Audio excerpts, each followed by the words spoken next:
All right, welcome back. Babajide Ogunsanwo, since joined us, he's our data analyst. Thank you for coming on this morning. Good morning, gentlemen. Well, you've been looking at the poverty index, poverty review, but yes, we've seen that report. But any silver lining in all of those? You know, my brain tells me that there's a silver lining, but my heart tells me a different thing. Oh. But, you know, on this day, this same day, 1945, UNESCO was founded. Again, the goal was to promote peace and security. It's now 3 years past 7 decades, and we've realized that you cannot have peace and security when people are hungry. In the words of Aristotle, poverty is the parent of revolution and crime. So there are 3 things we should talk about. The first is, will fighting corruption end poverty? The second is, what is the real cause of poverty in Nigeria? And thirdly, we'll talk about practical solutions. First, will fighting corruption end poverty? I don't have the answer, but there's a gentleman in Harvard. His name is Professor Ricardo Osman. He says he has the answer. He released a report titled Fighting Corruption Will Not End Poverty. In his words, even though fighting corruption is important and it should be a reasonable goal, if the goal is to end poverty, then it has to be better governance. That should be the goal. And he did several studies and he gave examples, and I'll give 3 of them. The first, he says that while it is good, Chamberlain, to stop the policeman on the street from collecting bribes, that doesn't make him better at policing. He also gave the example of while it is also good to stop that public sector worker from collecting under the table payments, will that make that worker better at reviewing and enforcing contracts and looking at the impacts of how government is spending money in various sectors? No, it wouldn't. In simple terms, casting the bad into the sea doesn't make the good suddenly appear on our shores. And though while it is good to fight evil, fighting evil will not necessarily bring the good that we deserve. And so his own conclusion, again, was fighting poverty is good, but fighting corruption is good, but fighting corruption. So, did you connect this to population in any way? Oh, yes, he did. Well, some other person connected this more to population. His name, Jeffrey Sachs, another economist from Columbia University. He also released a report, The End of Poverty. And even though he talked about several things, one thing comes out quite significantly, and that is how population makes countries poor. In simple terms, Chamberlain, as of Nigeria's independence, we were 45 million.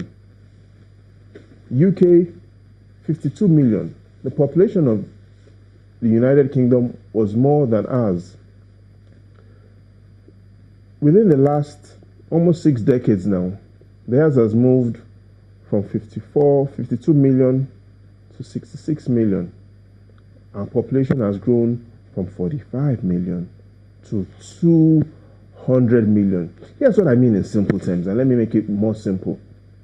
Within this period from 1960 to 2018, in every 5 years, the population of the United Kingdom has grown by only 1 million.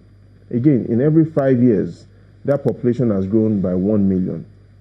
In Nigeria's case, in every 5 months, our population has grown by 1 million. 5 months. In every 5 months. So just let that sink in a bit. In the United Kingdom, in the last 60 years, in every 5 years, their population has grown by only 1 million.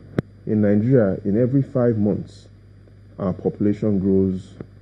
This could be exactly. I wanted to ask. Sorry, I wanted to ask you where you got this, how you got these statistics, because I mean we've not had a population census in over 11 years. So how do you get these statistics? So what has happened is, since the last population census, the National Population Commission, in conjunction with the National Bureau of Statistics, provides us population forecast. And the forecast shows that we are approximately 200 million people today. So if you look at where we were from 1960, 45 million to 200 million today, look at the United Kingdom, 52 million to 66 million. Again, it lets you see that while they've grown by 1 million in 5 years, in every 5 years, we are doing 1 million in 5 months. And so regarding poverty, from the World Bank's estimates to the Oxford Initiative estimates to even our own national estimates, what we have today is every minute in Nigeria, an additional 6 people walk into poverty. Chamberlain, every morning that you're here for 2 hours, 700 people become poorer. Now, that's not your fault. Well, here's what I mean, Nyota. Every 2 months, the additional number of people living in Nigeria that become poorer will struggle to find a seat at the National Stadium in Lagos every 2 months. So that gives you an idea of the problems we face today, and a lot of those problems are being caused because population is growing, inflation rate is growing, and we are not accumulating capital. So clearly, we need to say how we can turn that to our advantage. We'll look at that in just a moment. Don't go away. All right, so yes, while we think about what we'll do with our population, you've been looking through the MBS's data about this poverty report. What did it say? So we need to look at the historical view on poverty since 1980. And what you notice is as population keeps increasing, our poverty level keeps rising. Well, there are two things. One is rather than blame the people for the fast rate of having children, is to understand why they make those decisions. And it's simple. In a country where there's no social security, your children become your social security. It's your children that will take care of you when you become old. It's your children that will work on the farms and will take care of the cattle. And so, in their own instance, having lots of children is a rational decision. It's really not an irrational decision. But let's talk about potential solutions that are practical. Now, one of the things that those that are poor lack is access to good health care, affordable drugs, and good treatment. And in India, one of the things they had noticed was that families were not coming regularly to take their vaccinations.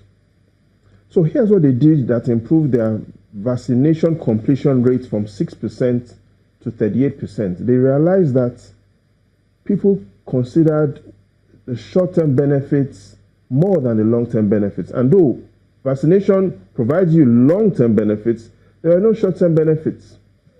And by simply introducing plates to women, that when they come for their vaccinations, they'll be given plates that they could use at home. It significantly improved the number of women that brought their children for vaccination. And so we also look at using some of those ideas to improve the sort of treatments that we give to those that are poor. Historically, we can see as at 1980, poverty was below 40%. And then we moved into the 1990s, poverty started climbing, 45%, 46%. Right now, the evidence we have today, which is also the similar information from the National Bureau of Statistics, is that 6 out of 10 Nigerians are poor. 6 out of 10 Nigerians are poor. You are more likely to know a man who is poor than to even find a job. Now that's very concerning. Well, interestingly, I mean, if we listen to the Ministry of Science and Tech, they're talking about knowledge-based economy, how they want to use technology to move us to certain other places. But who knows, if they put their money where their mouth is, you never know where they can leave us. Chamberlain, in the days ahead, we're going to have to talk about the politics of poverty and how the poor are feeding the rich. Yeah, and the politicians need to tell us, what do they do, or what will they do about our population growth. Thank you for coming on this morning, Babajide Ogunsanwo, our data analyst. That's the show today as well. Well, thank you all for watching, and what a week it's been. Not to worry, we'll be back next week. I'm Chamberlain Uso. I'm Nell Taigwe, and I'll see you tomorrow. Have a great weekend, everybody. I am Ajuri Ngelale. Views and opinions expressed by guests on this program are those of the maker and do not necessarily reflect the views, opinions, and endorsement of Channels Television.